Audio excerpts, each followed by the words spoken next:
আসসালামু আলাইকুম। প্রিয় মাছ চাষি ভাইয়েরা, আপনাদের সামনে আবারও নতুন একটি ভিডিও নিয়ে হাজির হয়েছি। আজকে আপনারা স্ক্রিনে যে পোনাগুলো দেখতে পাচ্ছেন, এগুলো হলো ট্যাংরা মাছের পোনা। যেসব মাছ চাষি ভাইয়েরা অল্প জায়গায় অধিক পরিমাণে মাছ চাষ করতে চান, তারা ট্যাংরা মাছ চাষ করতে পারেন। এগুলো ছোটো প্রজাতির মাছ এবং অল্প জায়গায় এগুলো অধিক পরিমাণে চাষ করা যায়।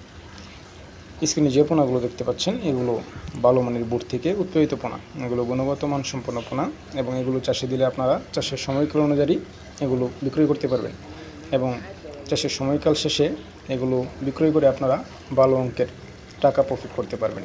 যেসব মাছ চাষি ভাইয়েরা ভালো মানের গুণগত মানসম্পন্ন পোনা ক্রয় করতে ইচ্ছুক, তারা স্ক্রিনে দেওয়া নাম্বারে আমাদের সাথে যোগাযোগ করে পোনা ক্রয় করতে পারবেন। আমরা সারা বাংলাদেশে সকল প্রকার মাছের পোনা বিক্রয় করে থাকি এবং মাছ সম্বন্ধীয় যদি কোনো পরামর্শ পেতে চান, তাহলে অবশ্যই আপনারা আমাদের সাথে যোগাযোগ করতে পারবেন। আমরা যেসব মাছ চাষি ভাইদেরকে মাছ দিয়ে থাকি, তাদেরকে মাছ সম্বন্ধীয় যাবতীয় পরামর্শ দিয়ে থাকি, যাতে তারা চাষ করে প্রফিট অর্জন করতে পারে।